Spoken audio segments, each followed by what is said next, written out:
munisipalidad ng Saguday, Barangay ng Rizal, ang Saguday Central School ay nag-uuwi ng samot-saring parangal.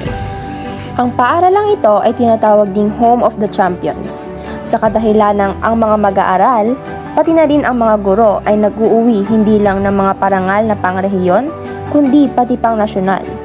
Sumagi ba sa inyong isipan ang kwento ng mga guro sa likod nito?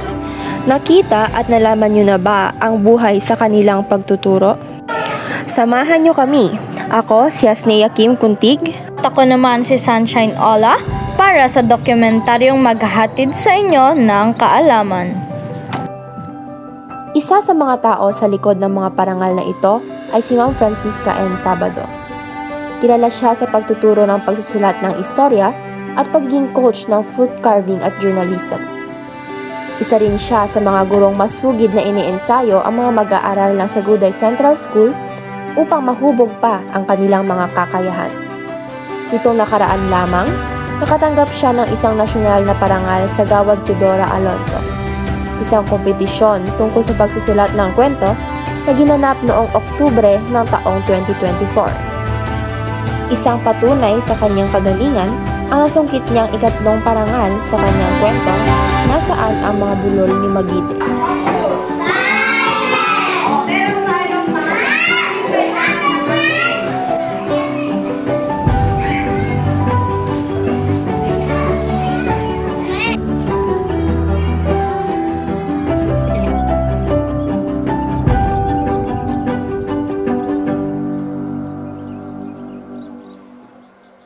Sino ang teacher mo? Ma'am Franz.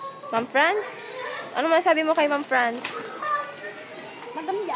Maganda siya. Magaling siya magturo. Natututo ka magpasagalot. Para malaman pa ang kwento ng buhay ni Ma'am Franz, napaunlakan tayo ng personal na panayam kung saan malalaman natin ang simula ng kanyang mga pangarap. Good afternoon, ma'am.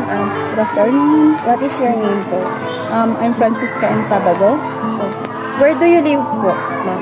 I live in Rizal, Saguday, Quirino. So, malayo po pa dito sa school yun, ma'am? Mga 1.5 kilometers lang naman siya. So, ano po yung form of transportation niyo po ngayon? Nung una, walking distance lang kasi siya, nilalakad ko for exercise. Pero ngayon, sumasakay na ako ng tricycle. Ilang taon na po kayo sa teaching, ma'am? Bilang permanent is 10 years. And as a teacher, including yung experience ko sa private and LSB is 15 years. Ano pong level yung kasalukuyan niyo pong tinuturuan? Grade 1. Ma'am, as a teacher po, how do you typically start your day po? Wake up early and then mag-ready before may mga bata na papasok, dapat nandun ka na sa school. Wait, doon. Is there a memorable event in your teaching career that you can forget? Can you share it, ma'am? Yun nga yung sinabi ko na nung kayo yung naging bata ko, grade 6. Yes, ma'am. So, ngayon, naging grade 1 ako. Kasi yung experience ko, English teacher ako, pero pagdating sa grade 6, may mga bata na hindi talaga nakakabasa. So, kailangan ko silang turuan ng A, E, I, O, U, sounds. So, nag-decide ako, nasabi ko, ano bang magagawa ko para mabago to? Ano bang magagawa ko para matulungan yung mga bata na nakarating ng ganito sa grade 6 na hindi makabasa? So, yun nga, nag-request ako na pumunta ng grade 1. So start noon, nung nag-grade 1 ako talaga, pinaharang ko yung mga bata Kung hindi siya makabasa, stay. Retain. Either mag-retain siya, or i-tutor mo siya every hapon. So, after ng tutorial namin, pag hindi pa rin makabasa, hindi namin pinapasa. Para maiwasan yung non-reader. Sa mga patagang ito, makikita ang tunay na dedikasyon ni Ma'am Franz sa mga batang uhaw sa pagkatuto. Ma'am, ano naman po yung nag-motivate sa inyo para po i-pursue yung teaching career nyo po? Nung bata kasi ako, lumaki ako sa bundok. So, naglalakad kami napakahaba. So, sabi ko, gusto kong someday may mabago. Gusto kong balang araw, hindi magiging ganito yung sitwasyon ko, pati yung mga anak ko. And then, at the same time, matulungan ko yung mga batang katulad ko. So, from that, nabuo yung pangarap kong maging teacher at elementary teacher. Nakaka-inspire po. Ang tanungin namin si Ma'am Franz kung ano ang benepisyong nakukuha niya sa kanyang trabaho, ang sagot niya ay bukod sa sweldo, nag-e-enjoy umano siya sa pagtuturo at nararamdaman niyang dahil dito, nagiging ganap siyang tao. Kung sakali umanong mawala siya, ang mahalaga ay may naiwan siyang legasiya. Nang tanungin namin kung paano nakaapekto sa buhay niya ang pagtuturo, ang sagot niya ay, Since passion ko talaga ang pagtuturo, parang everyday, ina-enjoy ko lang. Lahat ng ginagawa ko sa mga bata, ina-enjoy ko lang. Parang pagkawak ko na yung bata, anak ko na. So, kung ano man yung gusto mong ituro sa anak ko, kung paano siya balang araw, tinuturo ko sa mga bata. so ma'am, ano po yung pinaka-na-enjoy niyo sobra sa pagtuturo? Grade 1, yung inisente sila. Yung at the end of the day, may isip mo, eto sila eh. At the end of the day, kahit naiinis ka kasi maingay sila, may isip mo, eto sila eh. Bakit sila? Naging ganyan eh. How do you manage personal challenges ma'am while teaching? Ito kasi yung pinaka-challenging sa grade 1, yung parents. Siyempre, maliliit pa yung mga anak nila, very protective sila. So, once na may nangyari or incident sa school na nasaktan yung anak nila, nagre-react agad sila. So, doon naman, at the first na meeting ng homeroom, kapag na-meet ko na yung mga bata, ine-explain ko talaga sa parents na huwag kayong maging OA kasi bata sila. Pinagkatiwala nyo sa akin, so magtiwala kayo, hindi ko sila pababayaan. So far naman, nasa grade 1 teacher, wala pa naman akong na-experience na ganun na susugod yung parent, magre-reklamo or whatever, wala pa naman. So nag-enjoy ako sa grade 1 kasi yung mga naging parent ko, very supportive sila. So wala akong naging problema dun. So, ano po yung mga difficulties po na hinaharap niyo as a teacher? Mababang sahod. Hindi nakakabuhay yung sahod talaga ng teacher. Kumbaga, ang daming gastusin hindi lang naman kasi sa family napupunta yung sahod namin. Na i-share din namin sa school kasi kulang talaga. So, for example, may mga materials kang kailangan para matuto yung isang bata. Mag-sacrifice ka talaga. So, nung unang teaching ko ng grade 1, yung mag-ipon ako ng mga gamit, panturo sa kanila. So, kailangan mo i-address wala kang magagawa. Teacher ka Kailangan mo i-address kung ano yung kailangan ng bata. So, pag hihingi ka naman sa school, wala silang maibigay kasi wala kang pondo. So, talagang packet talaga ang choice to. So, ma'am, ano po yung nagmamotivate sa'yo na magpatuloy po sa pagtuturo? Yung mga bata. Pag nakikita mo sila na parang uhaw sila sa learning, wala kang magagawa, nandun ka na kasi passion ko talaga. So, ano po yung mga gusto nyong mabago sa educational system natin? Discipline. Kasi yung mga bata ngayon, although pag grade 1 sila, train ko sila na binibuild ko yung emotion nila, yung social pakikisama and everything, pati yung character nila. Pero habang papataas sila, na-adapt nila yung iba't ibang ugali, nagbabago sila.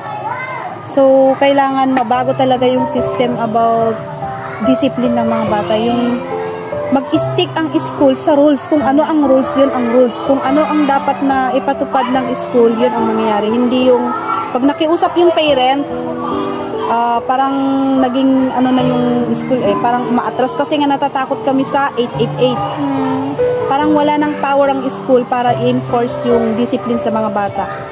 Kasi ngayon, very lenient ang government natin sa karapatan ng mga bata. Sa nailahad ni Ma'am Franz na mga dahilan kung bakit niya pinili ang kanyang propesyon ngayon, naipakita niya ang pagmamahal sa pagkatuto.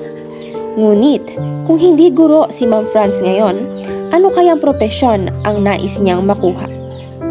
Ma'am, kung hindi ka po teacher ngayon, ma'am, ano po yung pipiliin yung ibang profession, ma'am, kung hindi po teacher? Since nung na-discover ko yung anak ko, kasi yung bunso ko, meron siyang case ng autism. So, doon ko mas napalalim na, pag hindi pala ako naging teacher, psychologist ako. Kasi gusto kong maintindihan talaga kung ano yung pinanggagalingan ng bata. Gusto kong maintindihan yung behavior ng bata. And then, so far naman, nung na-involve ako sa ganon, mas lumalim pa yung pagkakaunawa ko sa bata. Mas nagiging effective teacher ako dahil sa experience na yun.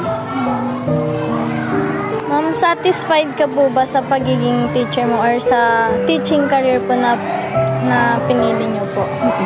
Kasi yun talagang passion ko. Pero salary, hindi ko naman tinitingnan naman yung sahod. Hindi na ako umaasa dun sa sahod. Kung ano yung bibigay nila, yun na. Kasi talagang kung lilipat ako ng trabaho, hindi ko maisip ang ibang trabaho. Kasi yun talaga passion ko. Last, ma'am, ano po yung advice mo po sa amin na future B.Ed po or teacher din po ng elementary? Follow your heart. Kasi pag sinunod mo yung puso mo, no matter kung ano ang hirap na pagdadaanan mo, itatawid mo yan. Kasi yun ang gusto mo. So, lahat ng yung mga nag-under sa akin na future teacher, sabi ko, follow your heart. Kasi kung gusto mo, doon ka. No matter what, ano man yung challenges na madadaanan mo o mapagdadaanan mo, kakaharapin mo, itutuloy mo kasi yun talaga ang gusto mo. Yun ang passion mo. Lang po. Thank you po. Ang maikling panayam na ito ay nagpapakita sa atin kung ano nga ba ang mga guro sa likod ng kanilang propesyon. Bilang mga mamamayan, mahalagang malaman natin ang kwento sa likod ng samot-saring propesyon ngayon. Isang pagpupugay sa mga guro na naging tulay ng ating pagkatuto. Para malaman ang perspektibo ng kanyang mga estudyante, humingi kami ng maikling panayam mula sa kanila.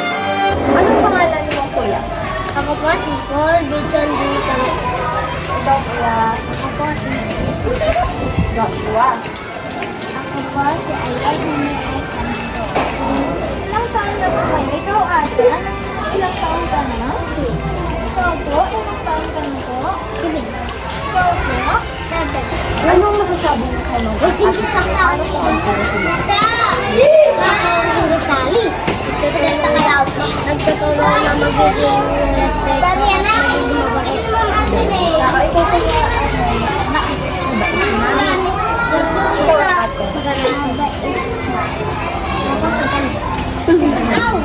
Love niyo ba si ma'am?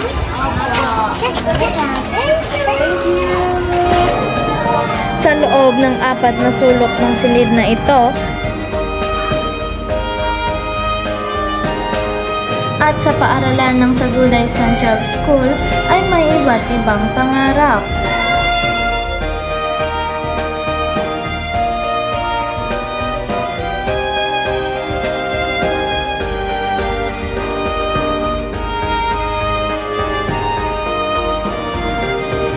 Ang gabay at tulong upang maabot ang mga pangarap na ito ay ang mga gurong kagaya ni Ma'am Franz. Isang guro na may dedikasyon at pagmamahal sa kanyang propesyon, gayon din sa mga batang hinahatiran niya ng impormasyon at kaalaman.